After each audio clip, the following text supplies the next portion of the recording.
What is it? Mountain lion? No, it's too big. What do you think, a huge grizzly, Tom? No. No, not a cat. Not a grizzly. Oh, what is it? There's only one thing in the mountains that leaves a track like this. The creature of legend that roams the timberline. My people named him Sasquatch. You call him Bigfoot. That's right. You're going to want to keep on the lookout for neighborhood Bigfoots. They've been reported around here, folks. Don't think they haven't. You're listening to River Bottom Bandits for the week of July 24th, 2012. Here's Prozac to start things off. Hello, ladies and germs and gentlemen. Ladies and germs and gentlemen. Ladies and, well, you get the idea. This is Prozac for your week of July 24th, and we only have a few new releases this week, so I'm going to go through them. The first one we have is Jiro Dreams of Sushi. It appears to be about a guy who has sushi dreams. No, I am not kidding. We have The Deep Blue Sea. Don't really know what that's about, but it's got Rachel Weisz and it's all Britishy. So I can pretend that I'm sophisticated while I'm watching Downton Abbey. Then we have Silent House. This looks like a true event horror movie, supposedly one of these crackpot films. And finally, we have Footnote. Now, I wanted to talk about Footnote because on the back it says that it is about a rivalry between a father and son. Daddy Issues have produced some of the great songs of our time. It has produced the wonderful Limp Bizkit, along with probably most of Marilyn Manson's songs. But the fact of the matter is, a few of us do have daddy issues in my generation. I happen to be one of them. I hate my father.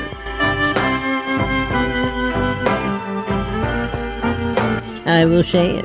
I'm a sad boy with daddy issues. Therefore, I go to my room, I listen to The Cure, I wear makeup, and I cry. So if you would like to join me, give me a call, and we'll hang out together. And those are your new releases for the week. Goodbye.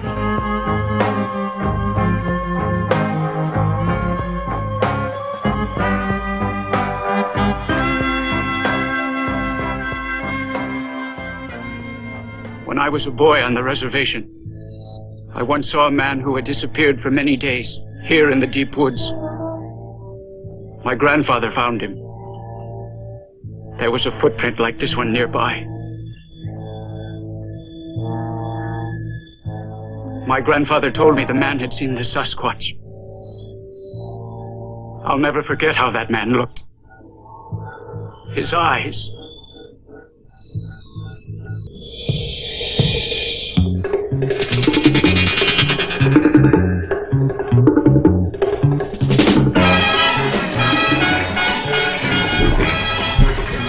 All right, you're listening to episode 107 with Blandit and Blunt with Brandon and Brundon.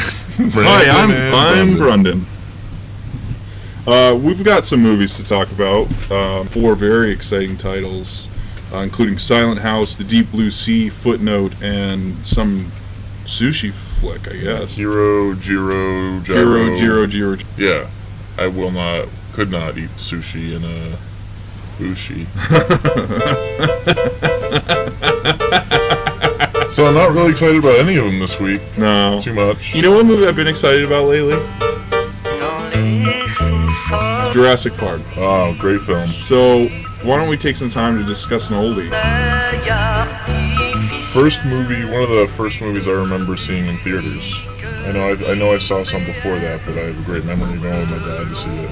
Yeah, I took my mother, or rather my mother took me, and she was terrified. Mm-hmm. She thought, oh, what a nice little movie about dinosaurs, and then the guy had to go to the bathroom and the T-Rex ate him, and she basically held her hands over her mouth for the entire rest of the film, in terror.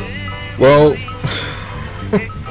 so yeah, I mean, what happens in Jurassic Park?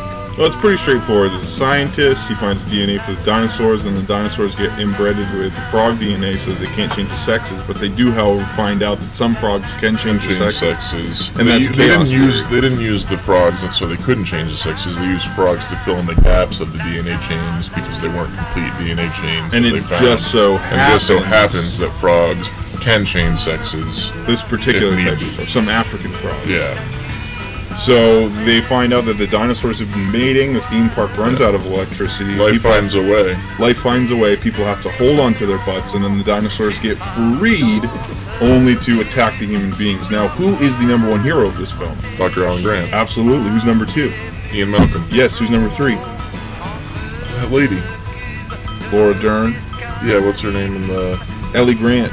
No, Ellie. Soon to be Ellie Grant, potentially. Well, no, as we learn in Jurassic Park 2, she ends up in Jurassic Park 3 when Dr. Alan Grant makes a reappearance. You find out she's actually been married, like a total. Yeah, just leading the dudes on. It's like you'd think if I spent time with you on an island and you were a lady and we almost died from velociraptor attacks, I'd marry you. Would you marry me? It depends on how helpful you were. Well, it also depends on how pretty of a lady you are. Oh, man. Oh, so... Yeah. So, yeah,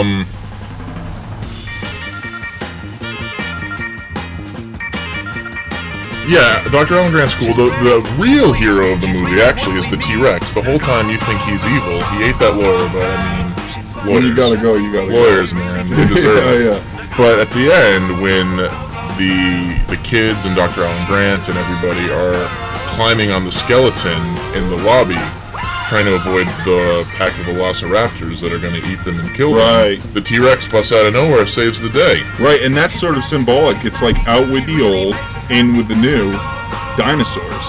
Because velociraptors were pretty new at that point. Nobody really knew about them until this movie. As a matter of fact, the Dilophosaurus, the spitting, one that killed Dennis Nedry. Thank you, is not a real dinosaur. Really? They didn't have the neck things, I think. Yeah, the little cone that comes out. Yeah, to scare. Yeah, so that they can't itch their butt and scratch their butts. I just was watching an episode of The Simpsons, Who Shot Mr. Burns Part 1. Yeah. And Santa's Little Helper has one of those cones on because Mr. Burns slant drills to steal the oil from the elementary school, and when he hits it, it shoots out across town, hits Bart and Santa's Little Helper while they're in the treehouse. Santa's Little Helper, whole back end's messed up. Got a whole cast on, and he's in the cart, and they have to put the e-collar on him so he can't itch that cast. Poor guy. And then everybody wants to kill Mr. Burns, and then it's like, remember that was a big summer. Who shot I thought Mr. that Burns? was the episode where he created the fake sun. Well, that's what after he steals the oil from the elementary school, he gets drunk with power, and he's like, now I'm going to get rid of the sun. You know, I'm surprised. And he gets rid of the sun, and then the whole town wants to kill him, and he gets shot at the end of the episode, and that was the season finale of season 6. Oh yeah, it was a big deal. And then all summer long, who shot Mr. Burns? Who shot Mr. Burns? I didn't know. I certainly didn't think it was who they said it was. No, Maggie Simpson. No spoilers here, though. Oh. So, well, dude, this is from like 1996. Yeah, you don't know who shot Mr. Burns. Yeah. You ain't nobody. Well, you know, the interesting thing to me is about how the right-handed people, nobody said, hey, when the Muppets came out, they were like this big oil tycoons, liberal agenda media, and nobody said that about Jurassic Park. You know what I mean? Yeah. Nobody said that about Jurassic Park because dinosaurs aren't real, and they wouldn't have known how to apply that to political situations. It's true. But that's why, by the end of the movie, when you realize that the dinosaurs won, that the man did not win, he escaped from the dinosaurs to fight another day, to fight another time, period. You realize then that the dinosaurs won, dude. Well, speaking of oil, dinosaurs are oil. Think about that. Oh. Fossil fuels. So really, Jurassic Park was all about big business, big oil. Now tell me this, though. Just take the dinosaurs and think of them as oil tycoons and big oil. Did they go back in time to the island?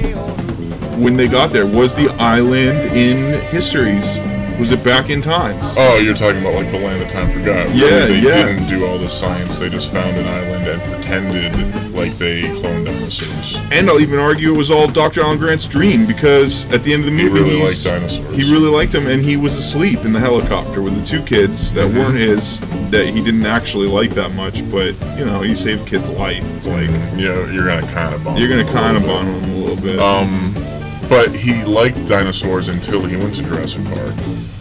yeah. In the third one, they talked about, you know, the kid that he meets in the third one talks about how he likes his first books because that was before he went to the island and he liked dinosaurs then. Right. Because he had never been, a dinosaur never tried to eat him before. Fossils don't try and eat you. Right. And then he's like, and then Ian Malcolm's like, hey, don't you mean extinct? When he's talking about dinosaurs, And their careers, dinosaurs' careers. he's a smooth operator. Remember when he was hitting on Ellie? Oh, With the chaos water theory. drops? Yeah, chaos Oh, theory. Yeah. The key when you're talking to the ladies is you touch them as much as you can, and You touch him as much as you touch them as much as you can. And he was all over her. Yeah. That's why he was winning. And most second number important thing to remember, ladies, use water. Yes. If you can somehow use water, Because in the then you equation, find out if they're a witch right from the get-go. if they don't drown. No, if they don't melt. If they're not melting by the time you touch their hands as much as you possibly can, then they're probably for you. They're all yours. They're all yours.